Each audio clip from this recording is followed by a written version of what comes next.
Hello friends, welcome back to Lopamudra Sinha YouTube channel. কেমন আছো? নিশ্চয়ই ভালো আছো, আমি তো জানি। এই তো আমি রেডি হয়ে গেছি। তোমরা রেডি তো বন্ধুরা? আমার নতুন ব্লগে কি আসতে চলেছে সেটা আন্দাজ করতে পারছো? চলো আমি বরং বলে দিই। আজ আমি যাব একটা বিশেষ জায়গায়। তবে ইনভিটেশনটা আজকের নয়, ইনভিটেশনটা ছিল যেদিন এই বুটিকটার ওপেনিং হয়েছে, যেদিন ইনঅগারেশন ছিল, অর্থাৎ উল্টো রথের দিনে। কিন্তু উল্টো রথের দিনে আমি নিউজ পড়ছিলাম, আমার পক্ষে যাওয়া পসিবল হয়নি। আজকে তারপরে রবিবারটা সন্ধেবেলা একটু টিফিন করার পর সময় পেয়ে গেছি, ঢু মারবো আমার এক প্রিয় মানুষের নতুন বুটিকে। বুটিকের নাম তন্তু সাজ, আর মানুষটা আমার খুব প্রিয়। তার সাজগোজও যেমন প্রিয়, তার মনটাও খুব ভালো। চলো, তোমাদের খুব প্রিয় মানুষ, দেখা হবে এক্ষুনি। চলে যাই তন্তু সাজে, আমার সঙ্গে তোমরাও চলো। গাড়ি নিয়ে আমরা সোজা পৌঁছে গেলাম 6/16 বিজয়গড় রোডে, যেখানে রয়েছে তন্তু সাজ। কত দিন বাদে দেখা আমার এই প্রিয় মানুষটার সঙ্গে। 7 বছর আমরা একসঙ্গে কালার্স বাংলায় ঝুমুর নামে একটা প্রজেক্ট করেছিলাম, আর সেখানে ও কিন্তু আমার সঙ্গে একটু শত্রুতাই করতো। আমি ছিলাম শ্যামলী, আর ও ছিল ময়ূরী। ও ছিল কমেডিয়ান ভিলেন, ওই রকম আর কি। কিন্তু না, মানে শেষের দিকে ও অবশ্য আমার সঙ্গে হাত মিলিয়েছিল, মানে আমার ফরে হয়ে গিয়েছিল। সেই সময়ের সব স্মৃতি, সব কিছু আজ ওকে দেখে মনে পড়ে গেল। আর ওই কিন্তু এই বুটিকের কর্ণধার, তন্তু সাজের। এই তন্তু সাজ আসলে বর্ধমানে ওদের মানে পৈতৃক দোকান। ওর বাবার একটা আহ, শাড়ির দোকান ছিল, যেটা 30 বছরের দোকান। কিন্তু হঠাৎ করে গত বছর কাকু আচমকাই হৃদরোগে আক্রান্ত হয়ে চলে গেছেন। তো মেয়ে হয়ে আমার মনে হয় ও খুব ভালো একটা দায়িত্ব পালন করছে। কাকুর যে অধরা স্বপ্ন, যে এই বিষয়টাকে নিয়ে এগিয়ে যাওয়া, সেটা আজ যখন ও পালন করছে দায়িত্বটা, নিশ্চয়ই কাকু কোথাও থেকে আশীর্বাদের হাত ওর মাথার উপর রেখেছে। এই বুটিকের সাজানোটা খুব সুন্দর লাগলো, ভীষণ ছিমছাম। পুরো ওয়ালের যে থিম কালারটা হোয়াইট রাখাতে অনেকটা ব্রাইট লাগছে। তার সঙ্গে ওই যে লাল শালু দিয়ে একটা বর্ডার করা হয়েছে, সেটা বেশ একটা বাঙালিয়ানা এনেছে, যেটা তন্তু সাজ এই বিষয়টার সঙ্গে ভীষণভাবে যায়। ইনঅগারেশনের জন্য ওই বেলুনগুলো লাগানো রয়েছে, আর এখানেও কিন্তু লাল আলপনা রয়েছে। ওর প্ল্যানিংয়ের মধ্যে আরও কিছু আলপনার কথা শুনলাম, যেগুলো এই দেওয়ালে হতে পারে। সামনে এই ম্যানিকুইনটাকে খুব সুন্দর করে একটা সিল্কের ওপর কাঁথা স্টিচে সাজানো ছিল, আর ওই দিকের দেওয়ালে রয়েছে কিছু ট্রাইবাল কালেকশন। কাকুর অনেক গল্প শুনছিলাম ওর কাছ থেকে, আর সেই গল্পে যোগ দিয়েছিল কাকিমাও। কাকু মারা যাওয়ার পরে ওরা জানতে পারে যে উনি কোনো মানুষকে 70,000 টাকা ধার দিয়ে রেখেছিলেন। এই পৃথিবীতে এখনো কিছু ভালো মানুষ আছে বোধহয়, যার জন্য পৃথিবীতে কিছুটা হলেও সাম্য বজায় আছে। মানে মানুষটা তো নাই ফেরত দিতে পারতেন। এই টাকা দেওয়ার কোনো লেখাপড়া করা, চুক্তি করা কোনো কাগজ ছিল না। অথচ কাকু এত ভালো মানুষ ছিলেন বলে সেই টাকা এসে তারা ফেরত দিয়ে গেছে। মানে বলে না, মানুষ মৃত্যুর পর বুঝতে পারে যে তার মূল্যটা কতটা। এক্ষেত্রে কিন্তু সেটা হাতে নাতে প্রমাণ হয়ে গেল। তো কাকুর দোকানে যেরকম শাড়ি ছিল, সেই ধরনের শাড়ি এবং আরও কিছু কালেকশন তানিয়া ওর বুটিকে রেখেছে। মানে এখানে ধনেখালি কটনের শাড়ি, মলমল, তার সঙ্গে ইন্ডিগোর ব্লক প্রিন্ট, মুলতানি ব্লকের প্রিন্ট, আর এই দেখো কিছু অর্নামেন্টসও কিন্তু রেখেছে।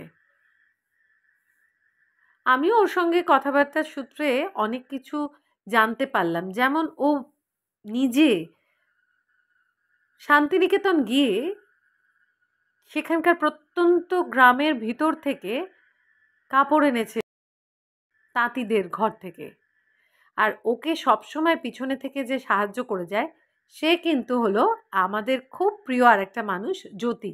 এইমাত্র দেখলে যে ল্যাপটপ নিয়ে লিখছে, জ্যোতি কিন্তু আমাদের এই ইন্ডাস্ট্রিরই একজন। তবে হ্যাঁ, ও অবশ্য ক্যামেরার সামনে নয়, ও কাজ করে ক্যামেরার পেছনে। মানে ও এত সুন্দর স্ক্রিপ্ট লেখে বলেই সেগুলো আমাদের পাঠ করতে এত ভালো লাগে। এই যে এইটা হচ্ছে মুলতানি ব্লকের শাড়ি।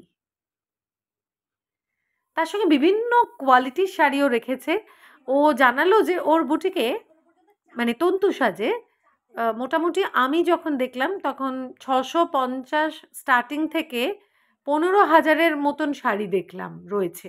অর্থাৎ সবার প্রয়োজন মেটাতে পারবে এই তন্তু সাজ।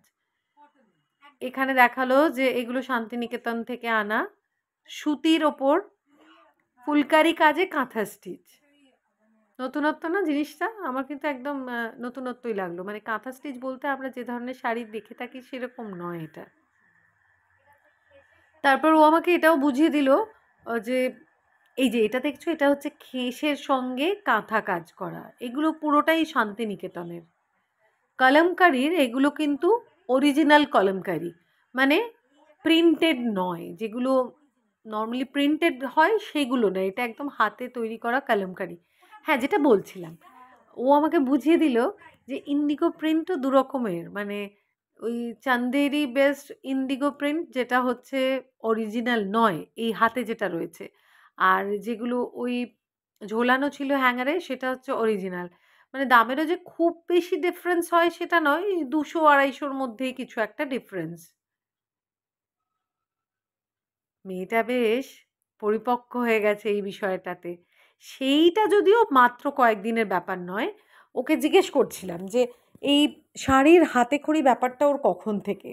ও আমাকে জানিয়েছে ছোটবেলায় কাকু যখন ওকে স্কুল থেকে কখনো কখনো নিতে যেতে একটু ভুল করে ফেলতো দোকানে অনেক ভিড়ের কারণে, তখন ও নাকি নিজে গুটি গুটি পায়ে স্কুল থেকে, কাছেই দোকান, সেখানে ফিরে এসে কাকুর সব কাস্টমারদের জন্য খোলা শাড়িগুলো হাতে করে নিয়ে নিয়ে ভাঁজ করতো।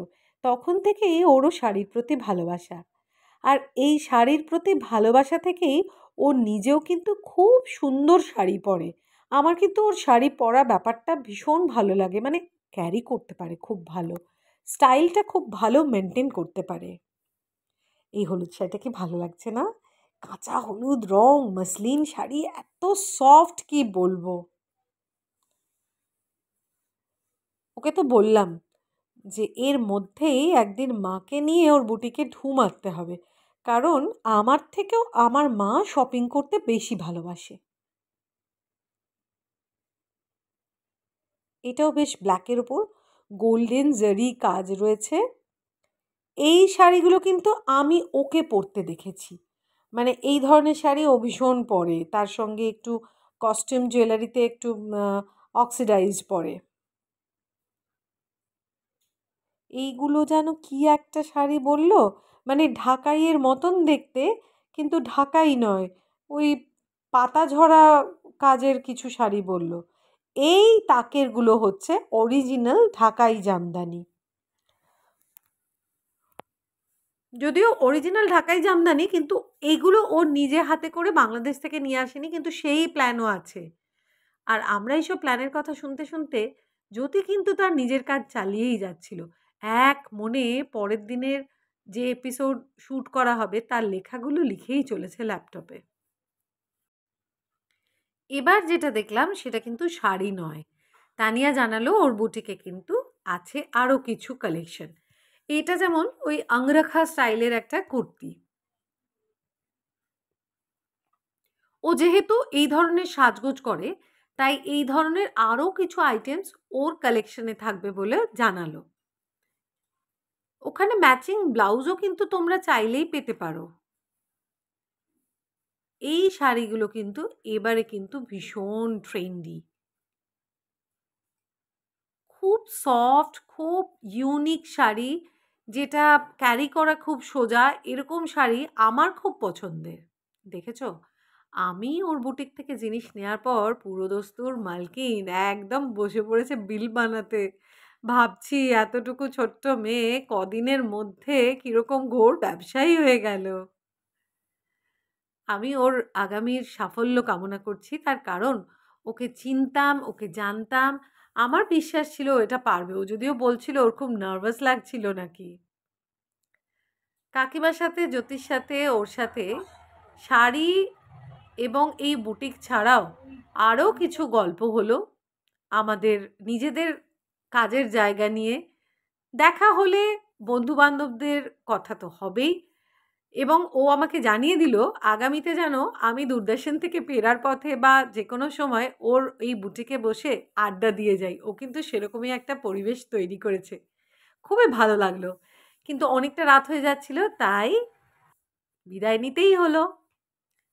ও নিজে এসে আমাকে তুলে দিয়ে গেল আর সেই সঙ্গে হাতে ধরিয়ে দিল দারুণ মোমো। ওয়াও!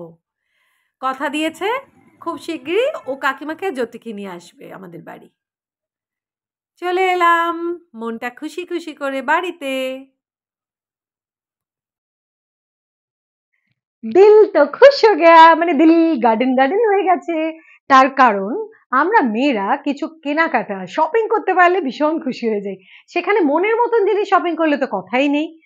আমি কিন্তু আজকে তন্তু সাজ থেকে যে শাড়িটা নিয়েছি সেটা তোমাদের দেখাচ্ছি। সো সফট, এটা একটা মলমল শাড়ি, একদম মানে কটন, পিওর কটনের যে নরম শাড়ি, মানে মসলিন যেরকম হাতের মুঠো এরকম চলে আসে, এই কটন শাড়িটাও কিন্তু এরকম। আচ্ছা, এই শাড়িটা আমি কি ব্লাউজ দিয়ে পরতে পারি, আমাকে কিন্তু তানিয়া মোটামুটি একটা সাজেশন দিয়ে দিয়েছে। তোমাদের যদি কোনো সাজেশন থাকে প্লিজ আমাকে কমেন্টে জানিও, আমি তাহলে সেই সাজেশন আমার মতের সঙ্গে মিললে অবশ্যই ট্রাই করব তোমাদের পরে দেখাতে। আজকের ভিডিওটা কিন্তু এখানেই শেষ করব, দেখা হবে পরের ব্লগে। কিন্তু এইটা যদি তোমাদের ভালো লেগে থাকে তাহলে কি করবে মনে আছে নিশ্চয়ই? হ্যাঁ, লাইক কমেন্ট শেয়ার করবে। আর যারা এখনো আমার চ্যানেলটা সাবস্ক্রাইব করনি তারা অবশ্যই চ্যানেলটা সাবস্ক্রাইব করে দেবে, পাশে থাকা বেল আইকনে প্রেস করে দেবে যাতে নোটিফিকেশনটা তোমার কাছে অবশ্যই আসে সবার প্রথমে। দেখা হচ্ছে পরের দিন। ভালো থেকো, সুস্থ থেকো। আজকের মতো টাটা।